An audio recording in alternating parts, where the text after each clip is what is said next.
evening, YouTube. You guys are now watching another segment of the Cali Effect. I am proud to announce that we are playing Subterrors. Out of all of the decks that we could have been playing, I didn't even know that this could be a fully functioning deck until I saw a good friend, Amir. Thank you so much for showing me that Subterrors are really good with Prediction Princess. I decided to throw in Shaddolls on top of that, and the deck has been crazy ever since. I really do like this deck.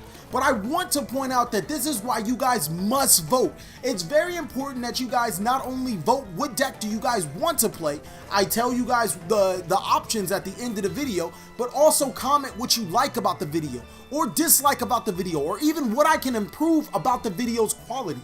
I would really appreciate you guys. This time around, I'm going to Ritual Summon Prediction Princess Ocheltree by using the Subterror Stalagmo, and then I'm going to set it face down for Ocheltree's effect. On my opponent's turn, I'm going to flip it face up. Or actually, I think I'm flipping it face up right now on my turn.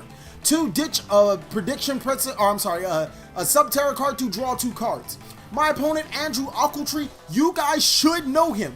He's a really good Blue Eyes player. He actually has a deck profile on my channel. You guys should really check it out. It probably would be on the right sidebar. If not, it's down below. The link is down below in the description. He's going to be playtesting Pot of Desires, a very controversial card, as it did allow him to banish 10 cards from his deck. You guys saw exactly what he banished. It allowed him to net 2 cards from his hand. Unfortunately, he doesn't have the best of hands. And just to let you guys know, he did scrape me. This is just game 1 because, you know, that's just how we roll. I'm going to attack with I'm going to flip my Stalagmo face down, gain its effect, and then I'm going to normal summon Subterror Nemesis Warrior. And this card is awesome. At first read, you think it's terrible, but when you realize that it can dodge certain effects, and then on top of that, replace any of your Subterror cards with with the other Subterror monster, it's really good. He's gonna negate my Shadow Fusion, well, not necessarily negate my Shadow Fusion, but prevent my Shadow Fusion from special summoning, and I'm gonna chain Nemesis Warrior to set my Ocheltree face down in defense position. That's gonna net me a free banish. Ocheltree is gonna activate another Pot of Desires, banish 10 more cards, and those weren't looking nice. Ultimately, I think that Pot of Desires is a great card. This time around, it just cost him the game.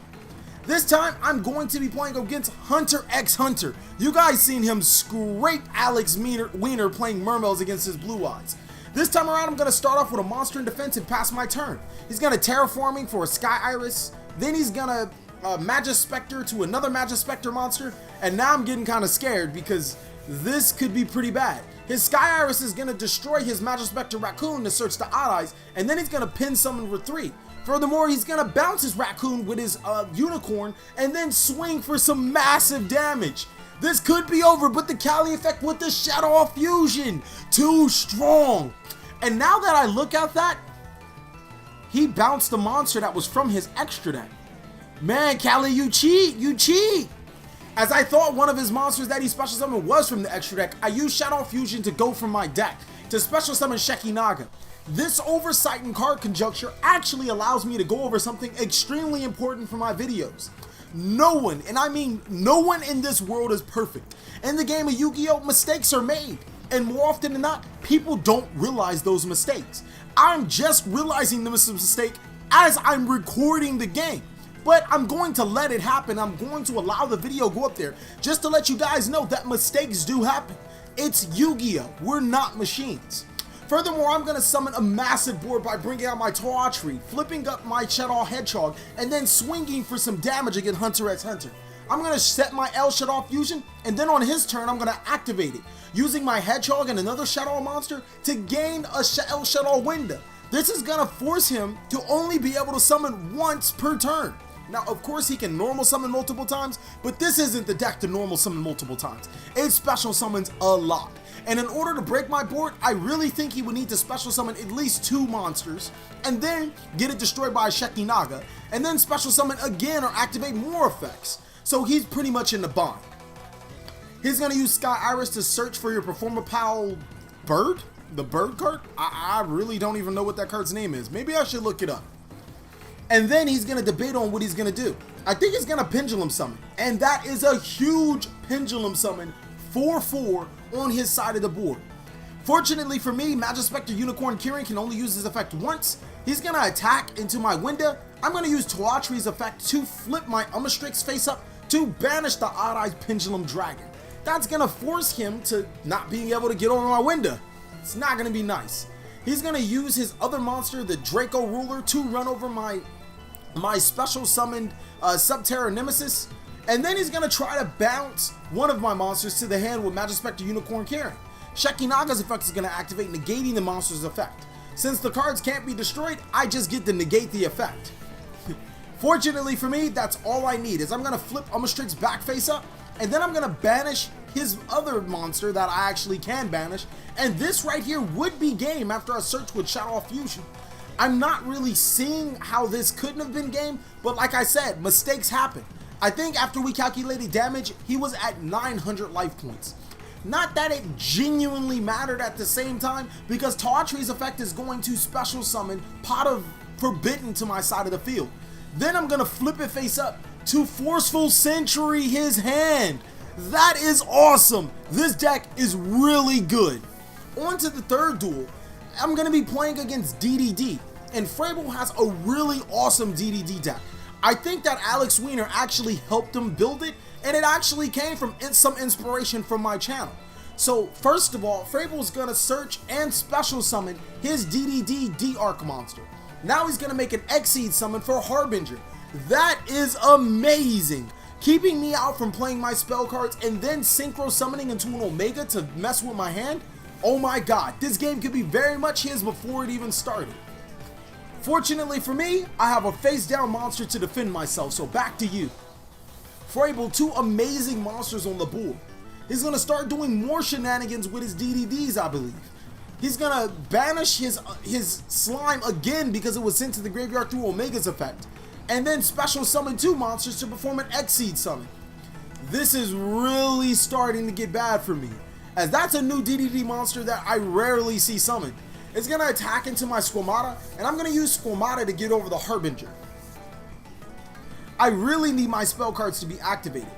I read the card and I wasn't necessarily sure about how it worked, but I was, to my understanding, it's special summon monsters, period, to the player's side of the field. So he chose not to use his effect and not only to special summon his Harbinger, because I would have gotten Shaddolls Squamata. I'm gonna normal summon Manju. Manju's gonna get the prediction ritual. Then I'm gonna pre-preparation of rites for my other Ocheltree and my other prediction ritual. I'm gonna tribute the Manju and the Shadow Dragon to special summon Ocheltree. And then I'm going to use his effect to try to get rid of the Psyflame Lord Omega.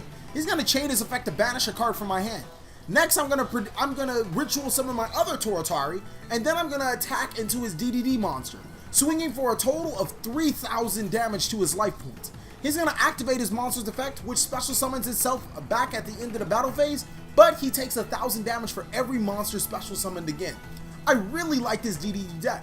With Ocheltree's effect, I get to special summon two monsters from my graveyard or hand to face down defense position.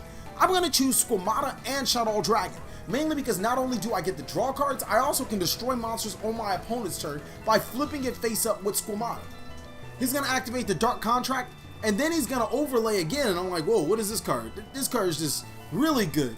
Detaching it to reduce the attack of one of my Ocheltrees, and then inflicting 1,000 damage to my life points. This deck is really good at doing a lot of plays and making a continuation of some great things. He's going to search for his King of the Swamp card because he thinks that the card detached actually searches because it was sent from the field to the graveyard. Unfortunately, cards as a material aren't considered sent from the field to the graveyard, so he doesn't get the search. Now with his two DDD King Oblivion, he almost had another Xseed summon. Fortunately, I flipped my Squamata face up to get rid of one of the Oblivions. The other Oblivion is going to banish my Ocheltree. And here's where I kind of get lost. I'm like, well, you can attack over my Ocheltree, but he decides not to. The Kali effect back at it again. Let's get that collectionist in. The Nemesis Warrior flips up Vanities with the Twin Twisters. Oh my god. For a little side note, Twin Twisters was the only card I sided, and I only sided one. I opened it, and I couldn't get it off because he banished it with my Psyflame Lord Omega. With his Psyflame Lord Omega. That card is awesome. Ultimately, the game is won. Thank you guys so much for watching another segment of the Cali Effect. I really enjoyed playing Subterrors. It was a deck that not only challenged me, my deck building skills, but it also challenged me to play the deck. I'm going to be honest with you, I didn't win a lot of games at first, and later on, the games came on to me later.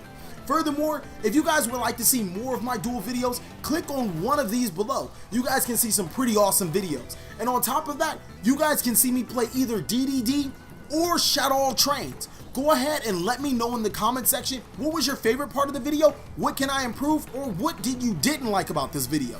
Thank you guys so much for watching another segment of the Cali Effect. Please like, comment, subscribe, but most of all, enjoy.